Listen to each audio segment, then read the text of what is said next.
Hi everyone, good evening and happy Father's Day. So, for this evening, we have a very special guest. But before that, I just want to ask you if what comes into your mind when you hear the word Father.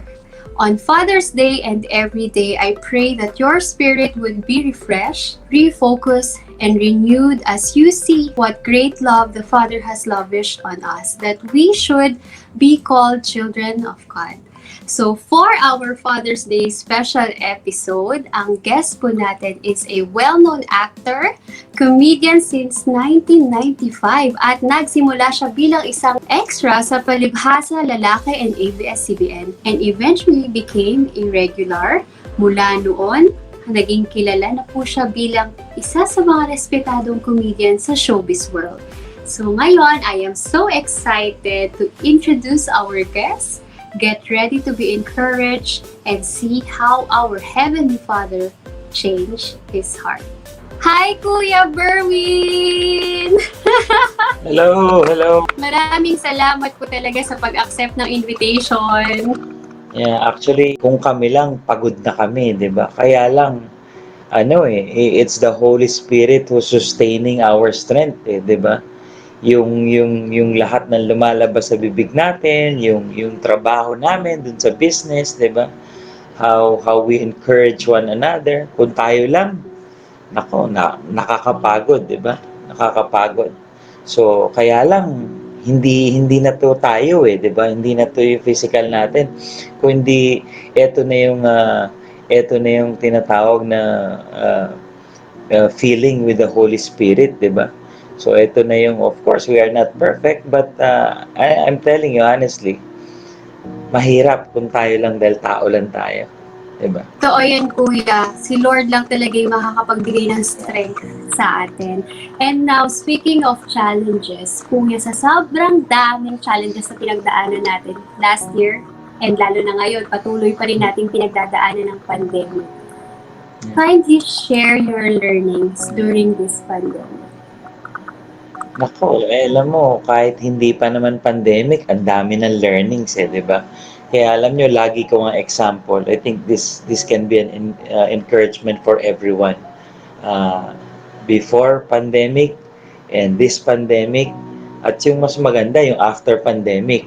Kasi ngayong pandemic, ang daming umiyak di ba? Ang daming sumuko sa Diyos, di ba? Ang tanong, paano pag normal na, di ba? Yun yung medyo dapat bantayan nating lahat as believers, di ba? Na kapag okay na ang lahat, eto na naman tayo, di ba? Eto na naman yung pagka-Kristiyano natin na pagka okay, nakakalimutan natin si God, di ba? But then again, I think the main learning even before pandemic, it's like a school, no? The teacher is God, no? And sa school, sa regular school, may tuition fee. Ito libre, no? Every day kailangan natin pumasok sa classroom, no? Every day meron tayong sitwasyon, no? Yung sitwasyon natin, may tinuturo si God every day. How to be patient, how to be a true follower, 'di ba? How to share His word, how to encourage, how to be very, very forgiving, 'di ba? So same thing with teacher in the classroom. So may subject, 'di ba? Science, math. So every day you go to school whether you like it or not. Oops, gising na, pasok ka na sa school. 'Di ba? Ganun tayo. Wala tayong choice So pagpasok mo sa school, matututunan mo yung mga ituturo sa ng teacher. Same thing with God, no? After that, uwi ka. Pag kinalimutan mong lahat 'yon, pag nag-test na kayo the following week, patay ka. Bagsak ka, 'di ba? So, ang tendency, kapag hindi ka natuto dun sa gustong ituro ni God sa'yo, babalik ka dun. Kaya nga ako lagi ko sinasabi sa iba. Halimbawa lang, kung laging umiinit ang ulo mo sa traffic, kung laging umiinit ang ulo mo sa gobyerno, nawawala ang pasensya mo, nawawala ang pagiging Kristiyano mo, it only means yan yung character molding na gustong baguhin sa atin ni God. Binabalik pa rin tayo. Pero tignan ninyo, kapag yung problema o yung isang challenge na overcome na natin only by God's grace, 'di ba? Kahit dumaan ka ulit doon, alam mo na. So ibig sabihin from grade 5, nakapasa ka na ng grade 6, grade 7 and graduate ka na, pwede ka na senior high. Pero the sad thing is, parang sa eskwela, kapag bumagsak ka ng bumagsak, hindi ka makakatungtong sa next level. Pero hindi ka pa rin iiwan, bibigyan ka pa rin ng pagkakataon ni God. I think every day it's like that, not only pandemic. It's how we learn, you know. Sabi nga, the Christian life is a work in progress, no? Yun yun eh. And napakarami kung very specific na pandemic. I think tignan mo lang yung meron ka as a blessing, wala na. Kasi yung iba mas worse, 'di ba? Mas worse. Mas nakakalungkot, nakakaiyak yung iba. Tignan mo lang na healthy ka, healthy yung family mo, wala na. Thank you Lord na lang ang masasabi natin. Thank you for that story. And dahil napag-usapan na natin, you mentioned about character. Ngayon naman, can you share with us, sino nga ba si Berwin Maylie before becoming a follower of Christ? Si Berwin Maylie, nag-start ako bilang alaalay ni John Estrada. So, pero bago ako mag-alalay o makasama ko si John at mapasok ako sa ABS-CBN and all the works, naging Christian na ako, nabaptize na ako 1993. Ang church namin is CFM, Congregation of Fishers of Men. Yan, tandang-tanda ko pa. So, dun din before sila John Estrada, Janice Tibelen, sila Gretchen Barreto dati, dun din dati. So anyway, to cut the long story short, well, since galing ako sa broken family, magkahiwalay ang aking mga magulang, 11 kami magkakapatid, puro half yun. That's sa daddy side. Sa mommy side ko, may half din ako. 4 din mga kapatid ko doon. So in short, magulo. Ano expect mo, hindi ako nakapag-college, hindi ako nakapag-graduate ng high school, no? Public school, private school, para akong bola literal kasi magkaiwalay nanay ko at saka tatay ko eh. For 3 years, titira ako sa nanay ko. For 5 years, titira ako sa tatay ko. May mga ganun sitwasyon. And wala masyadong guidance. May mga half-brother ako, may mga kuya ako, marami akong natutunan sa kanila. Pero syempre, ang feeling ko noon, since teenager ako, bata pa ako, tirahin ko kung ano yung gusto kong tirahin. Buhay ko to eh, di ba? Ganun yun eh. And I believe ngayon, kung tatanungin ninyo ako, babalikan ko yun, kasama yun sa plano ng Diyos. Yun yung may kwento, kasi may kwenta. Di ba? Kasama yun. Pangit man yung mga nangyari nun, pinayagan niya lahat mangyari yun. Kaya nandito ako ngayon, nakakaharap ako, kumbaga, dapat patay na ako eh. Dahil sa mga kalokohan ko, di ba, lagi ko nga rin sinasabi, ang swerte namin, yung generation namin, kasi wala pang cellphone camera nun eh, di ba? Kung meron lang, isa ako sa mga may scandal nung araw, di ba? Yung suntukan, yung inuman, samot-saring sexual immorality, di ba? Maraming ganun. We are all work in progress, ika nga. Only by God's grace na hanggang ngayon, nandito ako. And hanggang sa ngayon, yung kayabangan ko, no, minsan puwipitik-pitik pa eh. Kaya wala eh. Hindi tong tinatamasa ko o natin lahat, hindi naman talaga tayo worth it eh, di ba? Hindi tayo, kumbaga, kulang, hindi karapat-dapat tayo i-bless. Pero dahil sobrang bait ng Diyos, sobrang bait niya. Sabi nung iba, di ba, masama daw ang sobra, pero sobrang bait ng Diyos, hindi masama. Yun yung grace. It's unmerited, di ba? And ito, itong title mo, di ba? Ang ganda ng show mo, di ba? Kuya, maraming salamat sa na-share mo. At dahil na-share mo na ang buhay mo and who you were before, was there a time when you felt really hopeless? When was that? And ano yung nagbigay ng hope sa inyo during those difficult times? Yun nga, sabi ko nga sa'yo, kahit matigas ang ulo ko, kahit nagyayabang ako noon, talagang, at sinabi ko nga na talagang plinano rin ng Panginoon yan, di ba, na lahat mangyari yon. Kasi I believe lahat yan may purpose siya, di ba? Walang accident. Kung naramdaman ko yung hopeless, maraming beses, ano. I think it's normal sa pagkatao natin, we have emotions. But the thing is, especially ngayon na mas medyo nakakakilala na tayo sa Panginoon, I think the most important thing is how we will respond or how we will react dun sa sitwasyon, di ba? So, yung when was that and ano yung nagbigay ng hope sa inyo during those difficult moments? Well, at first, no, yung noon talaga, syempre, kahit kilala ko ang Diyos, hindi ka naman sa kanya lalapit eh. Kasi iba yung comfort, iba yung peace na hinahanap mo o solusyon mo nung araw, di ba? Kaya nga, dangerous yan eh. Kapag marami ngayon, yung nawawala ng pag-asa, ang tingin nila, sagot, is yung comfort o yung peace na nanggagaling sa world. 'Di ba? Kaya malinaw yan. Even Jesus, so many times in the Bible, winar niya yan, that the peace that I give to you is not the same peace na binibigay ng mundo. Kasi comfort, money, di ba? Yung happy lifestyle, di ba? Ako sa akin nun, nung naramdaman ko yon sa totoo lang, literal, umiyak lang ako talaga. Kasi inabot ko yung wala akong matulugan ng bahay eh. May problema yung nanay ko, may problema yung tatay ko. Yun siguro yung pinaka-worst.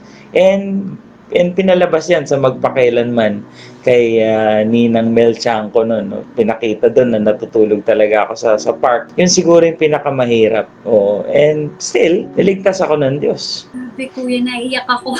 Hindi ko pa napanood yun. Pero napanood ko, alam mo ba kuya, kung paano kita na ano, sobrang naiyak ko sa episode kay Orky Diaz. Grabe yun. Yeah. Alam mo yung story na yan, kausap kami ni OG, sabi niya, Bear, sabi niya, kasi sinabi ko sa kanya, si OG Diaz is my manager, no? So sabi ko sa kanya, noong una pinatikim ko siya ng corn dog ko nga, pinadalan ko siya, sabi niya, sarap, pero dapat ganito, dapat ganito. So aware siya dun sa business. And then sabi ko sa kanya, mag-opening ako. So meron namang health protocols, baka pwede kang pumunta just to grace the occasion, di ba? Wala akong sinabi mag-vlog or whatever. Sabi niya, sige, punta ako dyan. Pero, iba-vlog ko yan. Pero ayoko ng business mo sabi niya. Hindi yung business iba-vlog ko. Gusto ko i-share mo kung anong dinaanan mo sa buhay. Sabi niya ganon. Gusto ko ganito, ganyan. Sabi ko, sige, kako, bakit hindi? Wala naman eh. Kumbaga, kung ano naman ang laman ng puso ko, yun talaga yung lumalabas. 'Di ba? In any interviews actually, dito mga napakadaming interviews with different stations and programs kagaya nito. Hindi I'm not really prepared for anything, no. Sabi ko sa kanya, sige. I just prayed for it, you know. Alam mo, every day wala naman ako kasing kinakapitan. Kundi si God na lang. Me, my wife, the whole family, my 2 kids, we just pray, no? Wala na kaming maaasahan eh. So from there, alam mo, before that, ito sa inyo ko lang masishare ngayon I only have a minimum budget for promoting the business in social media. May mga budget yan di ba? Maliit lang. At saka, pwedeng gamitin sana sa iba, pero dito sana, to Lord, ikaw nang bahala. Ito na lang ilalaan namin, sana payagan mo kami. Alam mo, to cut the long story short, magsasacrifice dapat yung iba sa budget para ilalaan namin dun sa marketing and promotion ng business. Alam mo, siguro sabi ni God, wag na, ako nang bahala dyan. Papakita ko sa'yo that I am in control. Ganon! So, nag-vlog, nag-viral. Hindi lang nag-viral di ba? I mean, it's not even the money or the business that we're talking about Diba? It's the impact to people and during this pandemic, how God, orchestrated everything, no? Na naging encourage tayo, na naging daluyan tayo, no? Naging channel lang tayo. So sabi ko, wow. So alam mo, may tumatawag from different countries. Literal po ito Nagpre-prepare kami dito sa bahay for setup papunta ng Corny Doggy Station. Tumatawag sa akin, galing Mindanao naman, mag-asawa sila, umiiyak po. Sabi ko, alam niyo po, sa totoo lang, hindi ko alam. Si God lang inaasahan ko kung ganyan. Totoo naman hindi ba? Sa lahat ng makakapanood na ito, kung tingin mo, hindi mo kailangan si God, malamang sa malamang, busog ka pa sa sarili mo. Pero kapag dumating na yung hantungan, na wala ka ng ibang aasahan, may sakit yung asawa mo, delikado yung lagay ng anak mo. Alam mo yung pambayad ng bills, maliit lang yan Mabigat, nakaka-stress, pero maliit lang yan. Pero kapag malalagutan ka na ng hininga, wala ka ng ibang tatawaging kapatid. Walang YouTube, walang vlog, walang mayor, walang senador, wala na. Kay God ka lang aasa. Kaya yun ang maganda naman sa plano ng Diyos sa atin. Pasensya na, nagtutuloy-tuloy ako Ito lang yung lumalabas kasi ito yung nangyari sa akin. The only way, like ko ang sinasabi, the only way God can show us that He is in control is to put us in a situation that we cannot control. Totoo Totoo yun. Para malaman mo na ang Diyos ang tanging makakakilos, dadalin ka niya sa sitwasyon na wala kang magagawa. Di ba?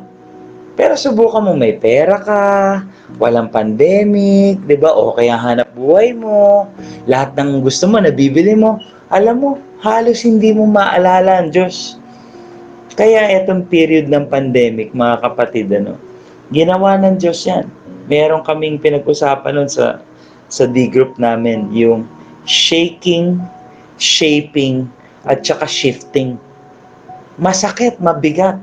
Pero plano ng Diyos yun Shinake tayong lahat, walang pinili. Mayaman, mahirap, sikat, normal na tao.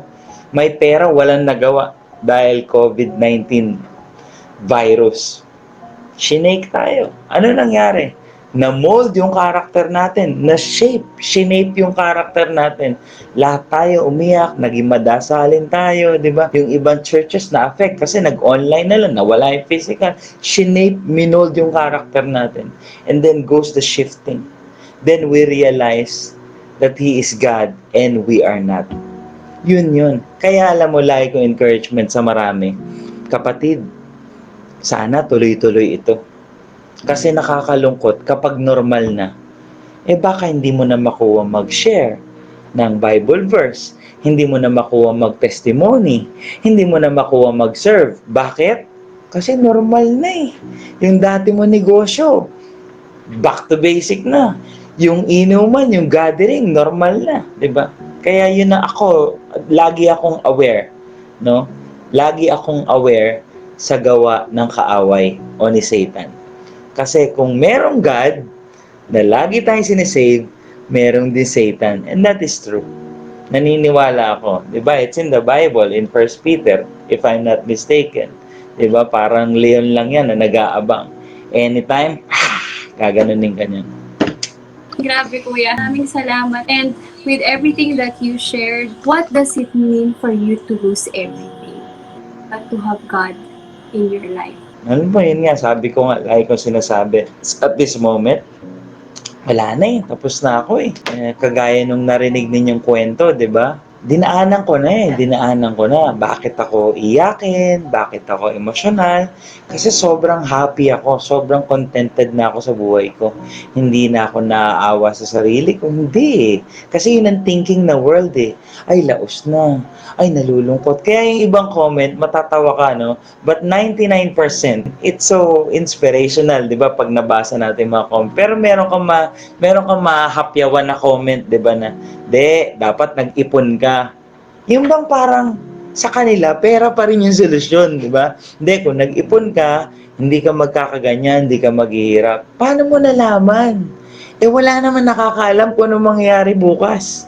Si Kobe Bryant ba, alam niya ba magka-crash yung helicopter niya? Taal Volcano, ang dami kong kamag-anak sa Batangas. Can you just imagine?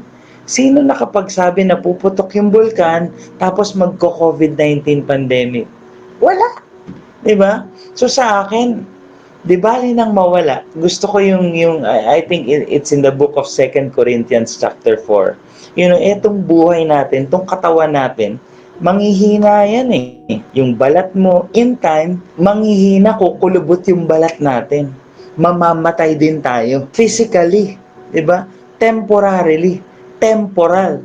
But the great or good news is, yung eternal. Diba? Sabi ni Paul, diba? To live is Christ, but to die is gain. Yung makaharap natin siya sa finish line, yung makasama natin siya, alam mo, yun ang ultimate. Kaya sa akin, mawala man ang lahat sa akin, like Moses. Sabi ni Moses, maabot ko man yung promised land o hindi, pero kung hindi mo naman din ako sasamahan dito, o Diyos ko, di bali na lang. Diba? Yung presensya ng Diyos, day by day, moment by moment, I think it's the key. Yun. So, bahay. Tingnan nyo hindi ko alam kung nakwento ko to o Pero parang hindi. Alam mo yung ginawa ni God before pandemic, nakabili kami ng bahay, etc. So nawalan ako ng project, etc. So kailangan na namin ibenta, hindi namin maibenta. Kasi gusto namin yung bahay eh. Di ba? So ano nangyari?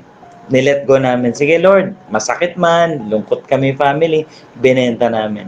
Can you just imagine, kung hindi namin nabenta yung bahay, nakuha ng bangko yun. Pangalawa, dahil nabenta namin yung bahay, after namin mabenta yung bahay eksakto, nag-lockdown. Naalala ninyo yun? 3 buwan, 4 na buwan, hinati-hati yung Meralco. Ang dami na taranta doon. Kasi walang trabaho, yung mga credit card, yung mga bills natin, lahat.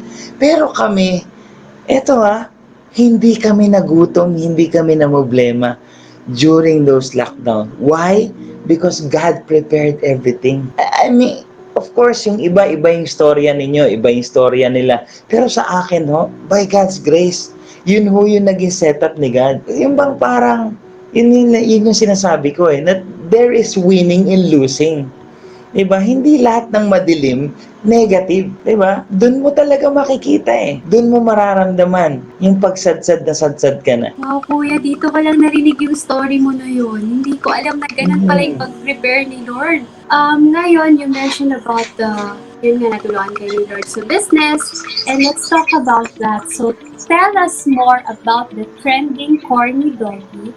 Paano mo naisip itong business and what are the challenges? Yung corny doggy kasi, since madalas kami mag-America, yearly yan before pandemic, yung mga theme park dyan, yung Disneyland, Universal Studio, and iba-iba. So, nahilig din kami talaga abroad. So, natikman namin, ang sarap-sarap, ang lasa-lasa.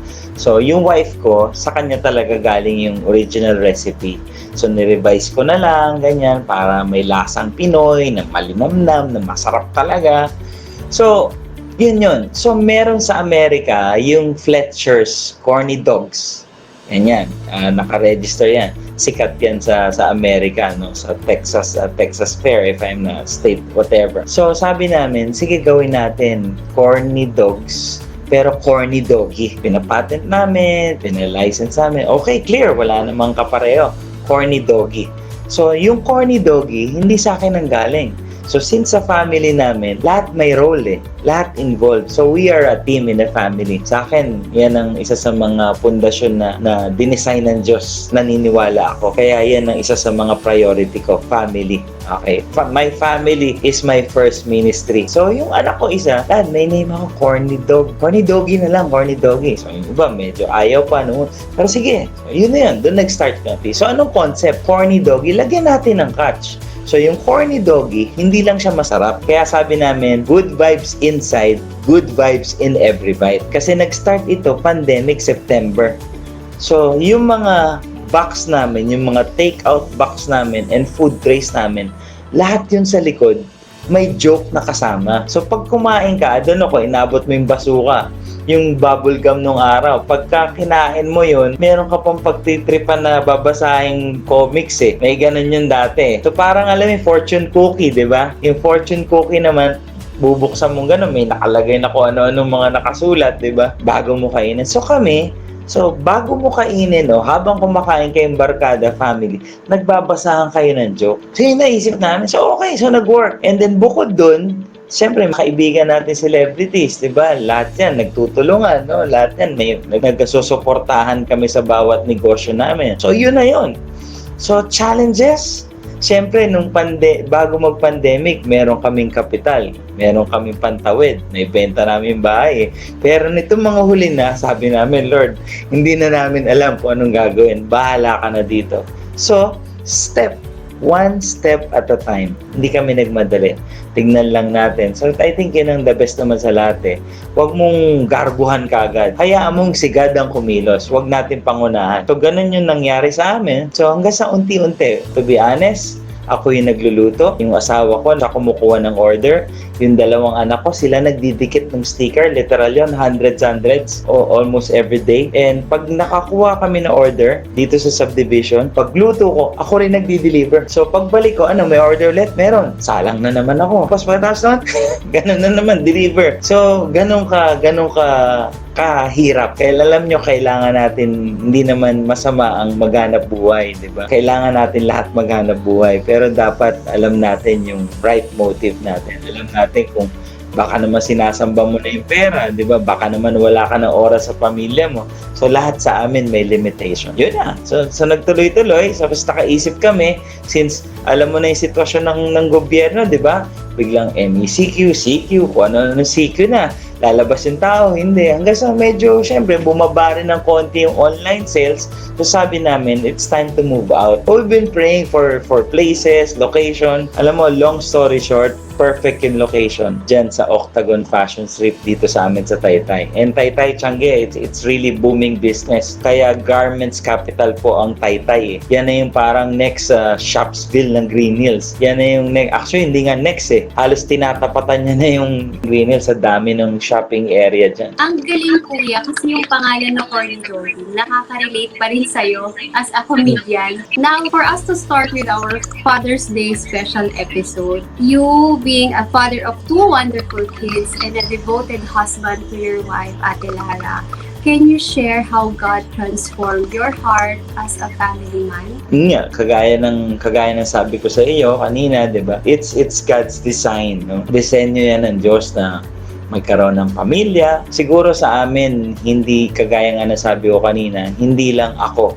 Kasi yung iba parang yung tatay yung nasusunod. O dapat ganito. More on disciplinarian side. No? Hindi. Kami, mas nilalapit namin yung bawat isa, yung sarili namin kay God. Kasi ako, madidisappoint ko yung mga anak ko eh. Di ba? Madidisappoint nila ako eh. Because they're not perfect. I am human also. But the thing is, if we put God first, mas yung kabaitan ng Diyos, yung pagmamahal natin sa Diyos, mabibiyayaan tayo na maipapakita natin yung love na galing kay God sa kapwa natin. So, God is in the center of the family. Yun eh. Kung tatanungin mo, how God transformed your heart as a family man? Well, from the very beginning, this is my one very important reminder o tip palagi sa sarili ko at sa lahat. You always look back sa track record ni God. Tignan mo kung kailan ka pinabayaan. So, lahat yun nakadesign. Parang kinonect the dots yun. So, kung paano ko aalagaan yung pamilya ko, kung paano ko sila ini-encourage by the Word of God, I think yung nangyari sa akin with a broken family, kaya sabi ko, inalaw ni God yun, di ba? Nakita ko yung problem ng tatay ko eh. Yung tatay ko kasi nagkaroon ng 4 na asawa. So, nung nakita ko, pinakita sa akin ng Diyos yun, lahat ng pains ko, lahat ng iyak ko, lahat ng sitwasyon ko nun, yung mabibigat, ginamit yun ng Diyos para matutunan ko lahat. So, yun ngayon yung isinasalin ko, yung mga tama, yung mga mali, tinapon na namin. Yung mga tama ngayon, yun yung ginagawa namin as a family. And the foundation, yung sinasabi, di ba, in the Bible, yung pag gumawa ka ng bahay, gawa lang sa buhangin, tubig lang yun, kapatid. Ulanan lang yun, di ba? Pero pag ginawa mo sa solid na bato, yung pundasyon niya talaga is si God. So, matibay-tibay pagdating sa pamilya. Happy Father's Day, kuya! Salamat po. Ano po ang life verse? Or verses Ang dami. and why? Yun nga, kagaya ng sabi ko sa inyo, I am very aware sa enemy of this world, no? Yung struggle ng bawat isa. Yung meron sa Matthew, di ba? The spirit is willing, but the flesh is weak. So, kung gaano ko kadalas aralin din yung salita ng Diyos at yung mga pangako niya, ganun din ako ka-aware kung ano yung problema ng mundo. At yung mundong itong ginagalawan natin, it's Satan who's distracting us. Kaya, of course, we all know the John 3:16. I'm sure memorize natin yan lahat, di ba? But I love the John 3:17. For God did not send His Son into the world to condemn the world, but to save the world. And can you just imagine, literal, tignan lang natin, 2,000 years ago, yung salita in the Bible, sinabi to save the world. Bakit sasabihing ililigtas kung walang problema? Nakuha natin, it only means si Jesus dumating talaga is to save us. Ibig sabihin, merong problema, may panganib, merong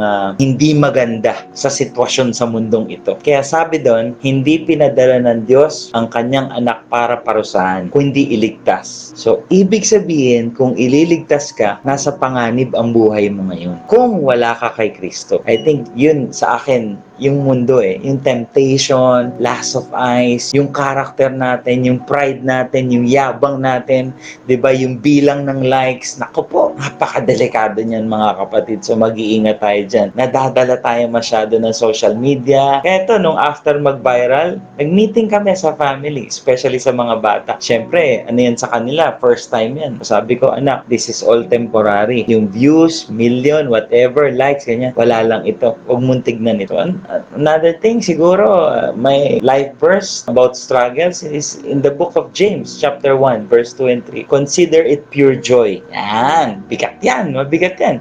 Consider it pure joy whenever you face trials of many kinds. Because you know that the testing of your faith produces perseverance. Sayan, sarap yan. Sarap na mahirap. That's true. Yung dinadaanan mong trials ngayon, yung dinadaanan natin pagsubok, temporary lang yan. Sinusubo ka lang. So kaya sabi dyan, titibay ang pananampalataya mo. Magiging matatag ka kapag sinusubo ka. Yun ang gusto ni God. Diba? Like in the Bible also, God disciplines His child also. Tinatrato niya na legitimate na anak ka. Kung dumadaan ka sa pagsubok, sinusubukan ka ng Diyos. Kagaya ng sabi ko kanina, parang school. Diba? There's tests. There's a quarterly exams. So it's the same thing with that. So pag sinubo ka ngayon, gusto niya sa susunod, makapasa ka na. Kaya ka dumadaan ngayon. And lagi ko rin sinasabi, the struggle that you're in today is developing your strength for tomorrow. Diba? Yan, mga sikat yan diba? Isa pa, gustong gusto ko ito kasi totoo Diba yung pag may problema ka, diba parang ano ba to? Bigat naman. Diba? Ganun, diba? Sakit. Diba? Bakit naman ngayon pa? Yung mga hugot mo, diba? Ang sakit. Diba? Pwede namang hindi, Lord. Bakit ganun? Diba ganun yun? Pagka magbabiyahe tayo, isang bus tayo, meron kayo pupuntang resort. So, ang layo, diba? Pagpapunta kayo. Ang layo. Tagal pa ba? Layo naman. Ang tagal. Kakainip. Sakit na sa tuhod. Dami. Kwento. Diba? Ganyan. Naglilibang kayo. Kasi ang layo Diba? Ganun yung experience mo pag papunta ka pa lang. Kapag dinadaanan mo pa lang yung problema. Pero tignan mo, pag pauwi na kayo, anong madalas na dialogue ng karamihan? Ay, ang lapit lang pala nun. Pagpapunta, ba't ang layo? Nakuha natin, it only means sinubo ka ni God doon para pagbalik mo, alam mo na. Ganun lang yun Bakit tayo sinusubok? Kasi ang importante kay God na nagiging importante sa atin, I always share this, yung 3H. Ano yung unang H? Sa mundo, sa atin, importante head knowledge, yung diskarte natin. Anong plano mo? Anong goal mo? Diba? Tama. Anong dreams mo? Anong achievement mo? Paano gusto mong maging success? Head knowledge, diba? Pangalawa is the hand. So that's the second H, hand. Yung hand mo, skills, diba? Your abilities. You do it computer, camera, whatever, sports, whatever, acting, skills. That's the hand. But these are not important. The last H is the heart. When we cross the finish line, when we close our eyes, ano man ang naging rason ng pagpikit mo, nalagutan ka ng hininga, ang tanging dala natin, yung puso natin. Ano laman ng puso mo? Yun ang basihan. In the book of 1 Samuel, alam natin yan. King David, sabi dyan, di ba? Man looks at the outward appearance, but the Lord looks at the heart. It's in the heart. Hindi ka tatanungin ng Diyos kung anong bank account mo, gaano kalaki yung pera mo, ilan award mo. Hindi, ilang pelikula nagawa mo, ilang views mo, ilang subscriber mo. No way! No way! Pera, kotse, wala yan lahat mga kapatid. Wala yan. Titignan ng Diyos kung anong puso mo. Anong laman ng puso mo nung nabubuhay ka. Yun ang basehan. Doon masasabi ng Diyos na ikaw ay makakasama niya. Doon masasabi ng Diyos na loyal tayo sa Kanya. Idol natin siya. Hindi yung mundo. Yun. Dami pa iba. Dami pa iba. Kuya Berwin, iba ka. Praise God sa buhay mo. Thank you po Praise sa God lahat po. ng na-share mo. And ngayon naman, dahil napag-usapan na rin natin ang ikaw bilang isang well-known na actor and now a faithful servant of God, how would you like people to remember Berwin Levy? Ako siguro, kasi nagkaroon ako ng business din sa larangan ng sports. We all know that I'm, 205 pounds before, di ba? Hari ng sablay. So, because of the sport, di ba? So, ang dami ko na-encourage doon to lose weight, to love the sport, especially the running, swimming, biking, whatever, di ba? Yung change of lifestyle, yung fitness. So, I think sa akin, nung bless ako ni God na pagdating sa transformation physically and by His grace spiritually, yung how I impacted to many, people. Ano yung naiwan ko sa kanila? Siguro yung taking care of the body, di ba? This body is the temple of the Holy Spirit, diba? This is not our own. Siguro yung mga ganung bagay na kung ano yung ginagawa ko, yun din yung ipinamumuhay ko at yun din yung sinishare ko sa kanila. When I say impact, kagaya nga na wala na rin ako dun sa budget o sa businessman. Kung ano yung bigay ni God, yan na yun eh. Diba? So life is about making impact, not an income. Yan siguro yun. So kung ano yung ginagawa ko, si Berwin Mayley. Yan, di ba? Ito, lately, lumabas yung God's no is not a rejection, di ba? Ang dami niyan. Dami nagpo-post, di ba? Parang sa akin talaga galing, di ba? Kaya lang, on my personal experience, talagang ganun si God. Hindi lang sa akin, sa lahat yan, di ba? How would you like people to remember Berwin Mayley? Hindi ko maaring masabi yan, but I think siguro, kung ako lang kung ano yung pinamumuhay ko, nasa inyo na yun. Kasi mahirap na rin manloko ngayon, mahirap namang maging plastic na. Naku po, napakahirap yan, living a double life. Kaya simula nung nakilala ko at medyo by God's grace, medyo napalapit tayo sa Panginoon, pinamumuhay ko lang kung ano yung gusto niya mangyari. Sa amin, yun din ang secret namin as family. We live day by day, moment by moment. We don't rush things. We enjoy it. Parang prayer ni Moses yan, if I would remember. I think in Deuteronomy ata. Parang teach us to number our days. Diba? Lalo na in this pandemic, hindi mo alam yung mga kaganapan. Any moment, pwede may magkasakit, may maaksidente. Pero sabi ni Moses, teach us to number our days so that we will have the heart or the wisdom. You give us the heart of wisdom. Parang ganun. So, moment by moment, ine-enjoy namin. So, siguro kung ano na lang nakikita ng tao, sila na yun. Bahala na si God kung anong wisdom for everyone. Praise God sa transformation ni Lord sa buhay mo. And for our last question, ano po ang advice mo sa lahat ng viewers natin ngayon who are feeling hopeless? Paano magkakaroon ng peace that only comes from God, lalo ngayong panahon na ang daming challenges?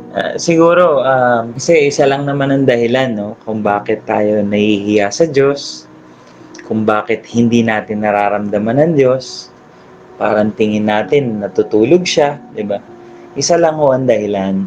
Ang dahilan po ay yung kasalanan. Yung pong sin kasi, yun na naghihiwalay sa atin sa Diyos. Na bilang tao naman, napaka-prone natin, siguro ang the best na ma-advise ko this very moment is, number one, we all pray. You pray, you accept Jesus Christ as your personal Savior. And kapag nagawa natin yon, kagaya na sinasabi ni Apostle Paul, yung mga narinig mo, yung mga nakita mo, yung mga tinanggap mo, you practice these things. Siguro maganda maging dire-diretso yung lakad natin. Huwag tayong hinto. Hindi lang diretso yung lakad sa negosyo, sa karir, hindi po. Huwag dun sa mga bagay na nakikita natin sa mundo. Biblical din po yan. Doon po tayo mag-focus sa Panginoong Yesus at sa mga bagay na hindi nakikita. Kasi yung hindi nakikita, yun ang banal na spirito at doon tayo talaga papunta. So in short, wag na tayo magpaligoy-ligoy pa. Kung doon din naman tayo pupunta lahat, karirin na natin. Linyahin na po natin ang lakad natin papunta sa Panginoon. Yun lamang po yun. Anyway, hindi ko na isi-sugarcoat itong buhay Kristiyano. Alam nyo, hindi ho talaga madali. Wala ho nagsabi na madali ang buhay Kristiyano. Talaga hong mahirap. Actually, hindi lang mahirap. Imposible ang buhay Kristiyano. Kung tayo lang. Pero kapag kasama natin ang Panginoon, with God, there is no impossible. Diba? Wala. Lahat sa Kanya posible. So, ganun din sa amin as a family, as a relationship namin mag-asawa.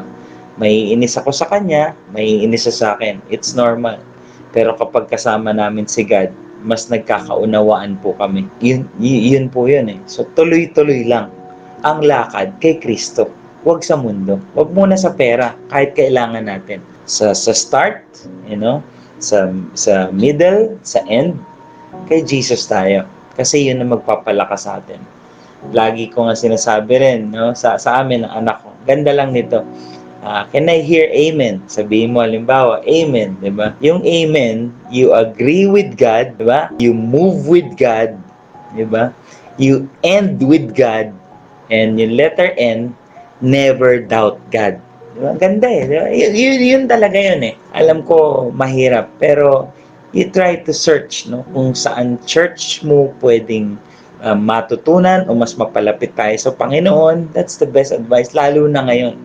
Nako, eto rin, people will disappoint you, but God never will. Totoo po yun. Lagi ko to sinasabi. Kasi ang dami ko na rin na naka-eksenang ganun sa buhay. Papangakuhan ka, bibiguin ka, di ba? It's normal. Kasi we are all human. We are all imperfect. Kaya nga kung sa Diyos ang focus natin, hindi ka iiwan. He will never leave you nor forsake you. Amen po ba? Amen, Kuya. Grabe, what a blessing to have you on our show. Thank you for sharing your faith journey. And Kuya, one last request. Before we end our interview, can you please pray for all the viewers right now in our Growing Grace Ministry and sa lahat po ng mga business owners na may mga pinagdadaanan sa business nila and sa mga tao na may hindi po magandang relationship sa kanilang father. Father God in heaven, our all-knowing, sovereign God, our Creator, Lord, first of all, allow us to realize that everything is yours. Allow us to realize that every business establishment, every family, O God, pinapahiram mo lang ito sa amin. At kung kayo ang nagpapahiram, kayo ang may-ari. Kayo po ang may control, Ama. Panginoon, ipamukha mo po sa aming lahat yan na nanonood ngayon at sa lahat ng dinadaanan namin, O Diyos, pinapayagan niyo pong lahat ito. Maraming salamat, O Diyos. Hindi man namin maunawaan, hindi man namin maintindihan, masakit kung minsan, lalo na sa mga kapatid, mga kakilala namin na nawala ng kasama sa buhay. Lord, mabigat po. Pero we still trust in you. Kagaya ng ginawa nyo kay Job at sa marami pang iba, pinatunayan nyo, O Diyos, na kayo'y buhay. Na in difficult situation, Panginoon, dun kami tumitibay. Na sa lahat ng pagdisiplinan nyo sa amin, kailan hindi kayo naghangad ng ikasasama namin. Bagkus, lahat ito para sa ikabubuti namin, kahit hindi namin maunawaan ang lahat. O Diyos, I pray for the young people, O God, sa mga makakapanood na ito, Panginoon. I pray, Lord, in your mighty name, Jesus Christ, that you give them wisdom, O God.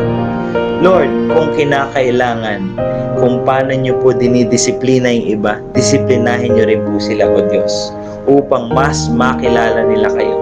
Ganon din, O Diyos, sa lahat ng dumadaan, sa mga gastusin, sa financial crisis, sa problema, O Diyos, ng pangkalahatan, O Diyos. Dalangin po namin, O Diyos, na kayo po ang sumagot sa lahat ng aming mga pangangailangan. Give us the peace of mind, O God. Give us the peace na nanggagaling sa inyo, O Diyos, hindi sa mundo. Na kung saan kahit kami kinakapos, ikaw ang nagpupuno. Na kahit lahat ng bagsak namin, tinutulungan mo kaming bumangon. Maraming salamat, O Diyos. Kayo po ang Diyos na nagbibigay ng pag-asa. Kayo po ang Diyos na laging nagpapabangon sa amin sa lahat ng aming bagsak. Salamat, O Diyos, sa oras na ito. Salamat, O Diyos, sa kalakasan namin, Panginoon, ng aming mga katawan.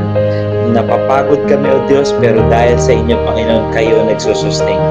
Lord, may you be glorified in our lives and in this program, O God.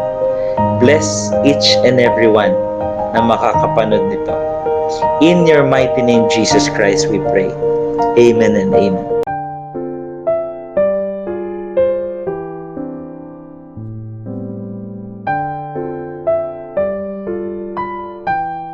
Yeah.